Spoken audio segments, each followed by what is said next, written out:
Yeah. More violence on college campuses this morning as police and pro-Palestinian protesters clash at UCLA.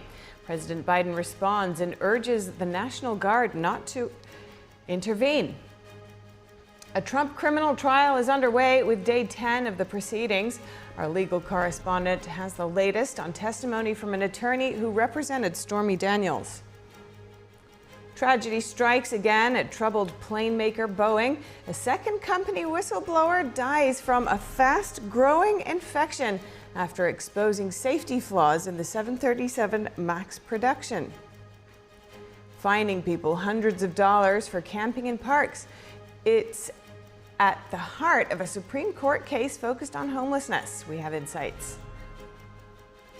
Protecting Floridians from a global elite agenda. Those words from Governor Ron DeSantis as he signs a new law that's part of his anti-woke agenda.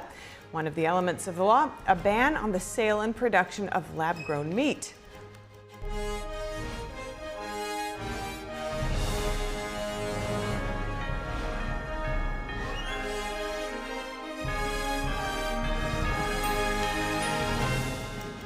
Welcome to NTD Newsroom. I'm Stephanie Cox.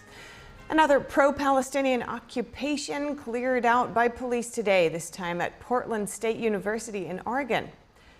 Protesters refused to leave a university library. They ignored police warnings to evacuate. When Portland police entered the building, they found stashes of improvised weapons and armor. Meanwhile, at the University of California, Los Angeles, the university lawn has been cleared of protesters. It's now littered with the remnants of the aftermath of early morning clashes. And other violent protests were similarly quelled in New York City and across the nation on Tuesday. NTD's Fiona G has more. The police had warned protesters Wednesday to leave the UCLA campus. Early today, police began leveling tents and arresting individuals when the warnings were ignored. They deployed stun grenades as protesters fought back. 132 people were arrested. Dozens more fled the scene. Academic workers at the university approved a strike, demanding that UCLA negotiate with the anti-Israel faction. UCLA seniors are now concerned their graduation ceremonies may be affected. These are the same students whose high school graduations were canceled in 2020 due to the COVID-19 pandemic. At Dartmouth College in New Hampshire, 90 protesters were arrested. These included faculty members who had formed a protective buffer around the students. The encampment on Dartmouth's campus had reportedly been nonviolent. In New York City, the NYPD cleared a pro-Palestinian encampment from Fordham University Wednesday. 15 people were arrested. Student demonstrators say they have been suspended. The school also requested the police stay on the campus until May 22nd. New York City Mayor Adams previously stated that outside agitators were part of the Columbia University protests. A preliminary analysis from the NYPD now shows that more than 70% of those arrested at Columbia Tuesday were affiliated with the university. Fiona G, NTD News. President Biden addressed the protests and encampments for the first time. So let me be clear. Peaceful protest in America. Violent protest is not protected. Peaceful protest is. It's against the law when violence occurs. Destroying property is not a peaceful protest. It's against the law. Vandalism, trespassing, breaking windows, shutting down campuses, forcing the cancellation of classes and graduations. None of this is a peaceful protest. Threatening people, intimidating people, instilling fear in people is not a peaceful protest. It's against the law. Biden said protesters on college campuses should be free to express their views, but should not devolve into trespassing or violence. When asked about the response to such violence, Biden said he doesn't believe states should use the National Guard to intervene in the protests. Biden said there's no place in America for anti-Semitism or for Islamophobia, and that he's committed to defending free speech and the rule of law. Biden's speech came as police make more arrests at college campuses from coast to coast. And House Republicans and Democrats are coming together on two issues: counteracting anti-Semitism and maintaining Mike Johnson as Speaker of the House. NTD's Washington correspondent Luis Martinez brings us the latest. This week, the House of Representatives passed the Anti-Semitism Awareness Act with 320 votes in favor and 90 votes against.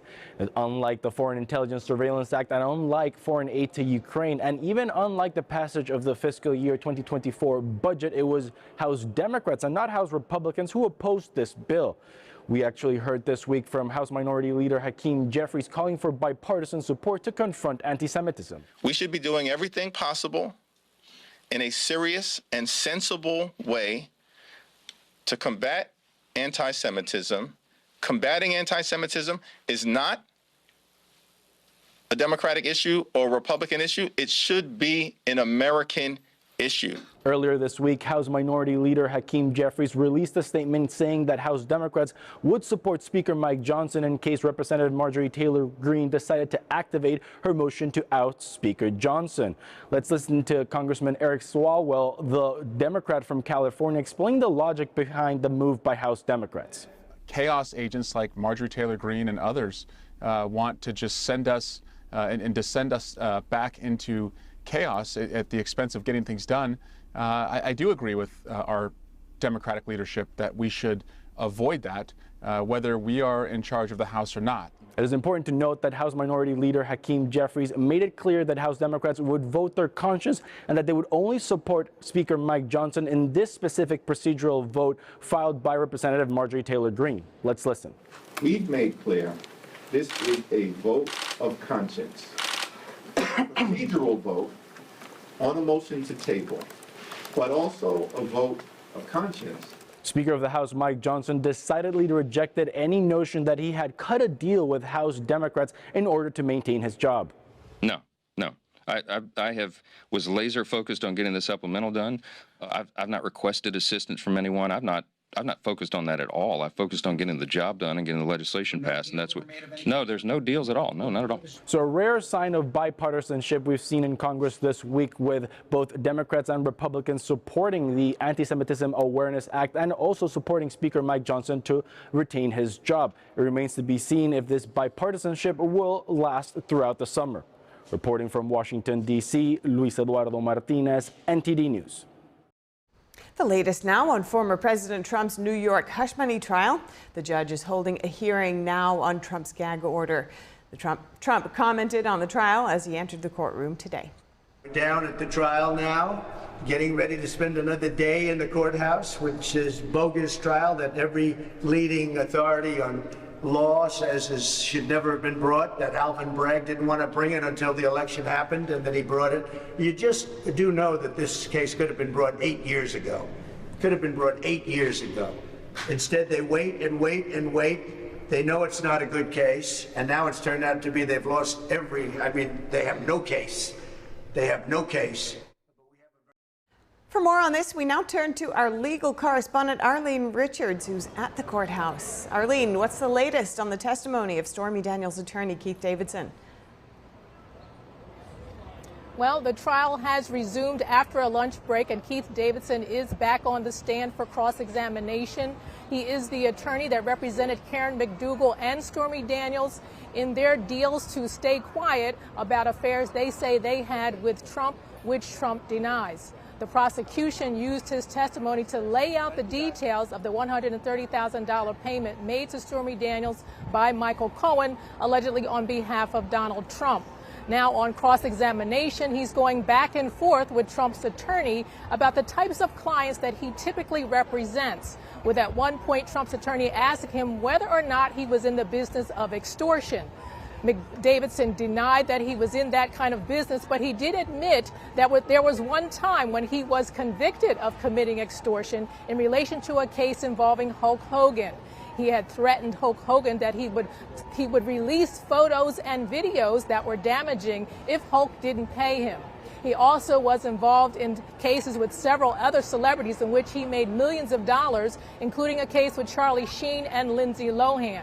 At one point, Trump's attorney asked him whether or not he had gone as close to the line of extortion as he possibly could in his representations of Karen McDougal and Stormy Daniels. Now, he denied that, but he did say that he never threatened Cohen. Now, there was another point in the testimony where Trump's attorney tried to get more details about the various cases that Davidson has been involved in. And at that point, he started raising the attorney-client privilege, which the judge allowed. On other questions about how much money he has asked for in cases, he started to answer, "I don't recall." Now, on another note, Trump's attorney did ask him whether or not a non-disclosure agreement is unusual. And Davidson said it's a legal contract that can be litigated in court if one of the parties breaches the contract. Now, also, this testimony is showing that the negotiations that Davidson had with Cohen was legal, that it was not unusual or unique to Trump, that it was not part of a conspiracy, and that it is a legal contract that they could validly enter into. Back to you. All right. Thank you for that update, Arlene. Next up, Florida is taking action against debanking. Governor Ron DeSantis just signed a law to allow people to complain against banks if they've been canceled for political reasons. During a press conference today, DeSantis says he's protecting Floridians from what he calls a global plan to tell people how to live their lives. All this stuff falls under a rubric of ESG, environment, social governance. And again, this is something that, you'll have these people, fly into Davos on their private jets, massive numbers of private jets flying into Davos, and yet turn around and have panels saying that farmers are causing global warming, or you shouldn't be able to drive an internal combustion engine in your personal vehicle, or you shouldn't be able to eat meat, or this or that. Now, they will never abide by any of those restrictions themselves. The new law also allows state credit unions to use public funds for people who have been debanked. And another one signed today prevents the infusion of identity politics in teaching methods. It prohibits instructing theories such as that systemic racism, sexism, oppression, and privilege are inherent in America's institutions. Yesterday, DeSantis also signed a ban on lab-grown meat, saying the elites are pushing it. The Sunshine State is the first in the nation to ban lab-grown meat. And a second Boeing whistleblower has died unexpectedly.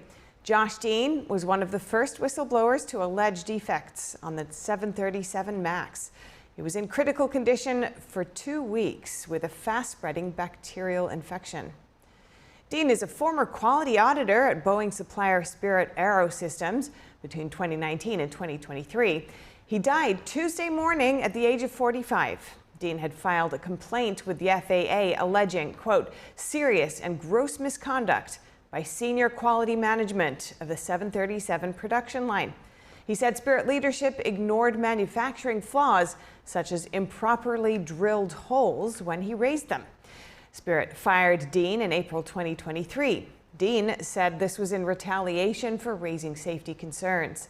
Dean's relatives said he was in good health and had a healthy lifestyle. He was admitted to the hospital after trouble breathing, and his condition worsened rapidly from there. Another whistleblower was found dead of a gunshot wound less than 2 months ago.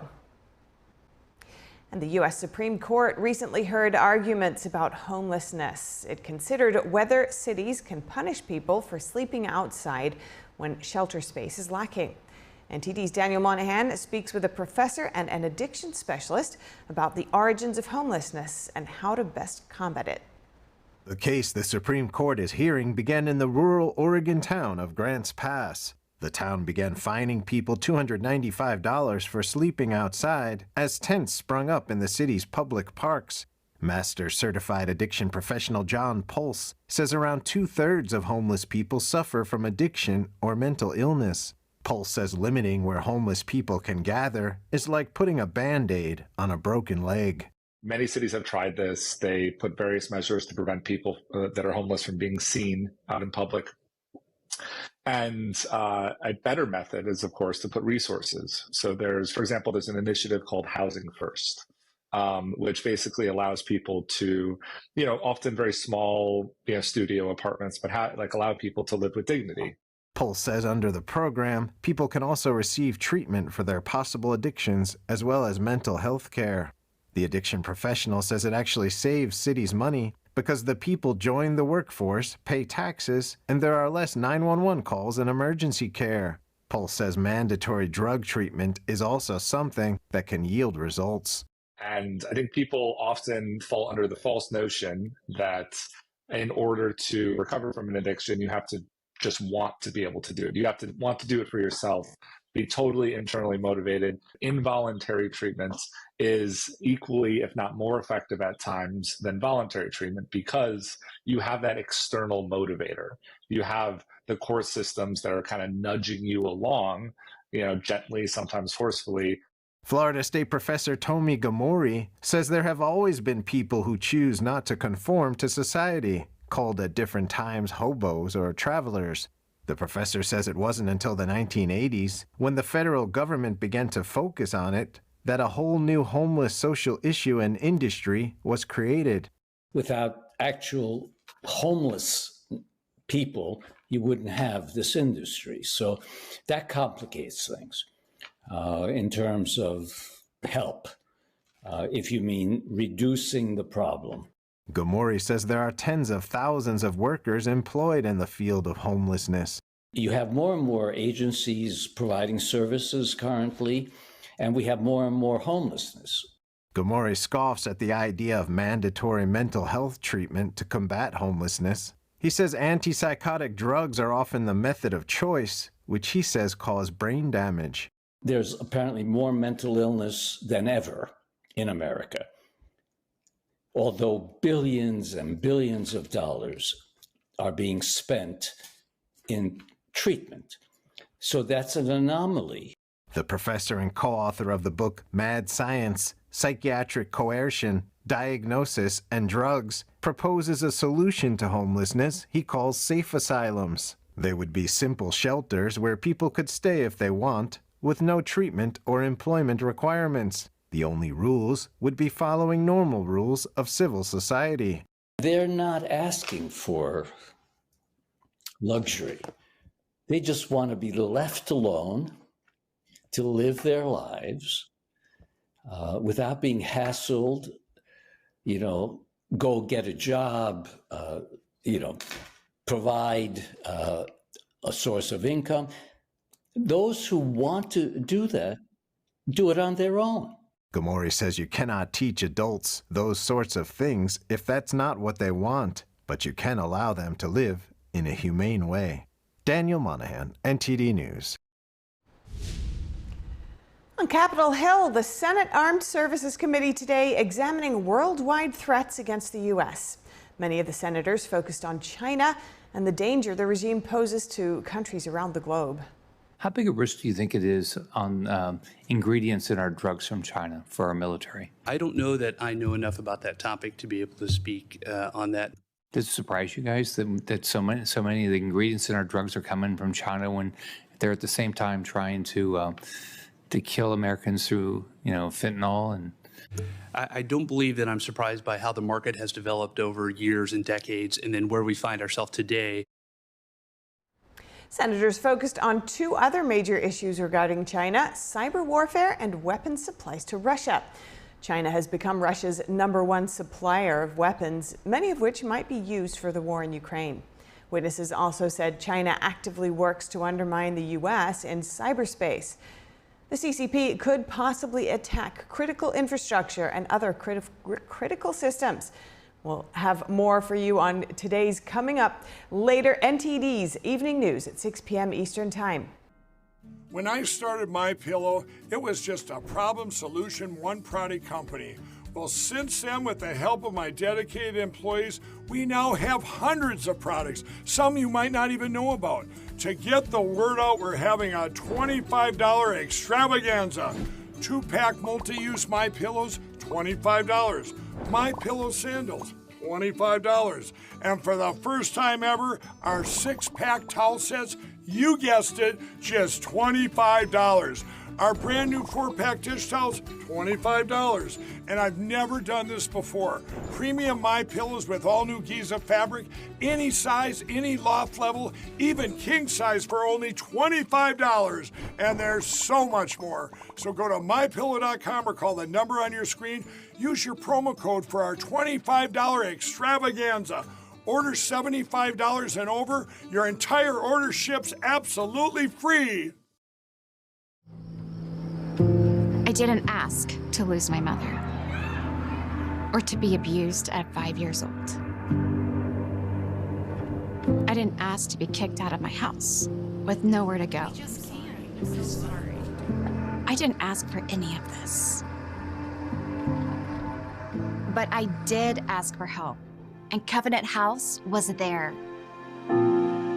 Thanks to their love and support, and to generous people like you, I got what I needed to take control of my life.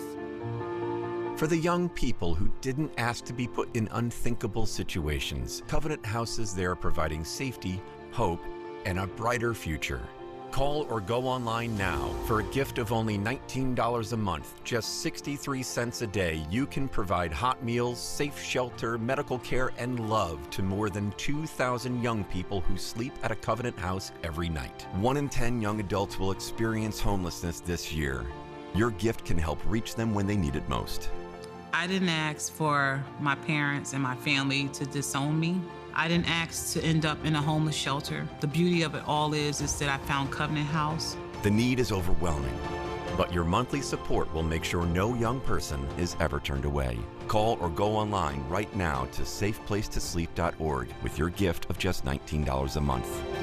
With your monthly donation, you'll receive this soft, comforting blanket as a reminder of the warmth and safety your gift will provide a young person tonight. Covenant House really helped me and really helped mold me into the woman I am today. If there's no Covenant House, where would I be today? Your monthly gift is urgently needed to reach young people in communities like yours who didn't ask to be put in unthinkable situations. Show them they're loved and not alone. Call the number on your screen or go online to safeplacetosleep.org.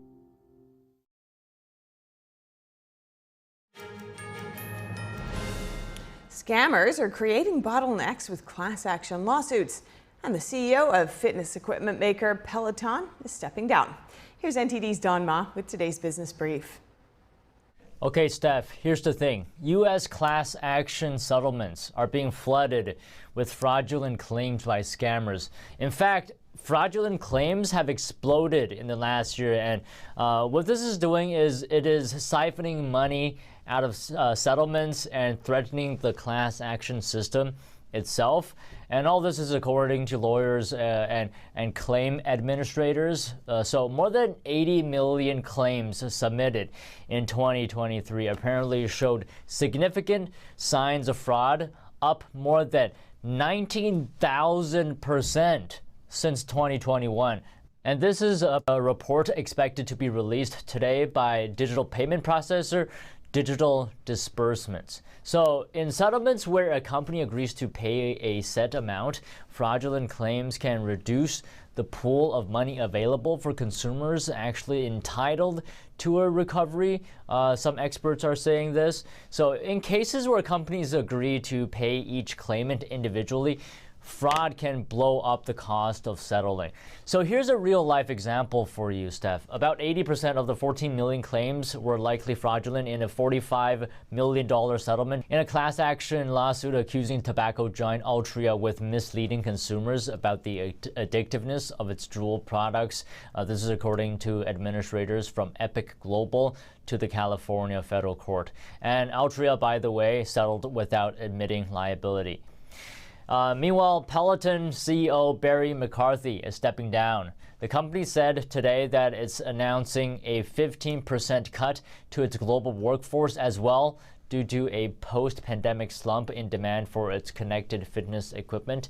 The company also aims to pare its retail presence, potentially forcing Peloton to, again, push back its goal of returning to positive cash flow. And a former Netflix and Spotify executive, McCarthy, took the helm in 2022 from founder John Foley and has taken several steps to cut costs. But it seems like Peloton has discovered that fitness trends come and go, and staying ahead of the curve is incredibly difficult here. That's all from me, Steph. Back to you. Thanks so much, Don. Next up, it's almost Mario time. Universal's new Orlando theme park, Universal Epic Universe, is set to open next year with Super Nintendo World. It will include a Super Mario Land and Donkey Kong Country. Super Mario Land will feature 2 rides, a real-life Mario Kart game with a mix of physical sets, projection mapping, and augmented reality. There's also Yoshi Adventure, where guests travel through Mushroom Kingdom landscapes in search of glowing eggs. That area of the park has themed foods, including Toadstool Cafe, Yoshi's Snack Island, and Turbo Boost treats, as well as meet and greets with Mario, Luigi, Princess Peach, and Toad.